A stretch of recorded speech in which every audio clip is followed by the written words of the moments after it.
What's going on, everybody? We're here today to talk about the shoulder and what you can do to decrease injury risk as best as possible. It's your most mobile joint, so we have a lot of great information here to share with you. Stay tuned.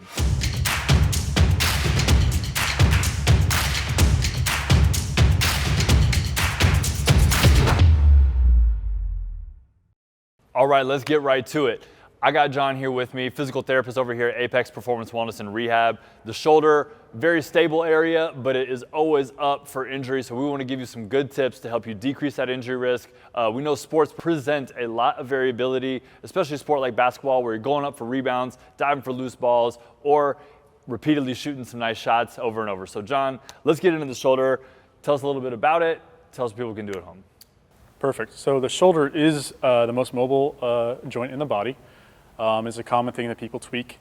So with basketball, obviously you're reaching in all directions. So I think the most obvious thing is like getting strong in all directions for your shoulder. So training your shoulder blade to reach out to the side, corners, overhead. There's a multitude of exercises you can do to kind of help strengthen that. Then a big thing too is basketball, with shooting jump shots and going for rebounds, you get your arms all the way overhead all the time. So having a really good endurance with being able to reach overhead and have good flexibility there can only help you with your game. Now, I know a lot of people are going to be sitting there wondering what all they can do for their shoulder, but what other areas of the body play into helping the shoulder either be more stable, more mobile, or in better shape for a sport like basketball? Awesome, yeah. So obviously the shoulder blade, so you might think of that as the same thing, but the shoulder blade and the thoracic spine, so the scapulothoracic joint. So when you're reaching all the way overhead, your shoulder blades upwardly rotate like this to get your socket facing upwards to help you reach all the way overhead. So building up endurance with that can help you reach all the way overhead. And then a stiffness in your thoracic spine to get all the way extended can also limit your ability to get all the way overhead. So those are two big areas to work on. Tell us about some things that people could do at home, either with or without another person there to do this. What are things people could look at to assess their shoulder and see what they might need to work on? Awesome. I think one of the easiest tests to kind of see how mobile your back and your lats are to get all the way overhead would be just a back to the wall lat test. So you kind of lean against the wall with your back touching, and then you're gonna keep your elbows straight. You're gonna see how close to the wall you can get your arm. So common signs that you're cheating would be your arms kind of winging out to the side, your elbow starts to bend, your elbow starts to bend out. To go a little bit further with basketball, if you kind of curl your elbow in the hand and you kind of try to walk up the wall, how early do you start to kind of wing out like that? So you want to be able to get your elbow, if you think about what a jump shot is, you know, kind of elbow more towards your eyes, you want to be able to get the elbow up towards your eyes before it starts to feel tight and wing out. Another thing you'll see is that your back will start to arch off the wall because you're trying to get there from someplace beside your shoulder.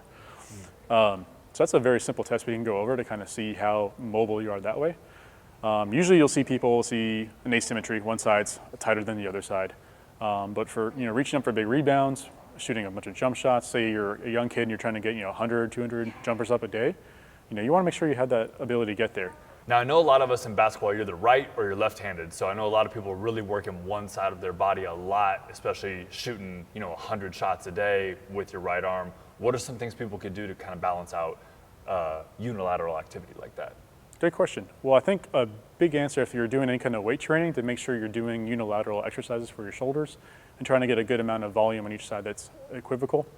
And then to be a good basketball player, you have to be able to use your offhand. So you should work on some close range jumpers with your other side, just to kind of, one, make you a better ball player, but two, just to kind of get a little bit more symmetry. But every athlete will be a little bit asymmetrical. No matter what sport you're playing, you're going to have a dominant side. So if you're a pitcher, your right arm, or if you're right-handed, obviously your pitching arm is going to be a little more flexible possibly than your left hand. This is a normal part of sports growing up, to be a little bit asymmetrical, and often can be a reason why you're good at your sport. So that's kind of a nuanced question that you can't just say you got to be symmetrical or asymmetry is wrong. There's definitely a lot of individuality with that question. So I don't think people should be afraid of being a little bit asymmetrical. But within reason, and that's when a trained physical therapist, athletic trainer can look at that and try to come up with some ideas if something's getting a little bit out of whack. Nice. Well, that's great to know. I want to sum this up and give people, the top 3 to 5 exercises that you could be doing at home to either make the shoulder more stable, give it more mobility, or give it more strength. What are your top 3 to 5 that could help most people out? Awesome. So let's say you have a limitation in that flexibility we're talking about. You can do like a lat stretch on the wall with your elbows against the wall and leaning your trunk down and try and loosen that up. Loosen up your tricep, loosen up your lat, loosen up your upper back. As far as gaining endurance, so depending on your maturity, you can do like a landmine row or landmine press, sorry. So you're pushing a weight here. If that's too heavy, you can use a band as a different version, but just kind of training that shoulder blade to get up here into the jump shot. And then, simple, just being able to do a decent amount of rowing and pulling down. So building up that base in your shoulder blades. It's easy bang for your buck exercises for total strength. Nice. Well, you've got a lot of great tips today on the shoulder, some homework to do to strengthen it up, make it more stable and create more mobility. We look forward to helping you out, and if there's something going on in your shoulder that you'd like us to help you out with, feel free to reach out over here at Apex Performance Wellness and Rehab. We take your insurance and look forward to helping you get that shoulder nice and strong.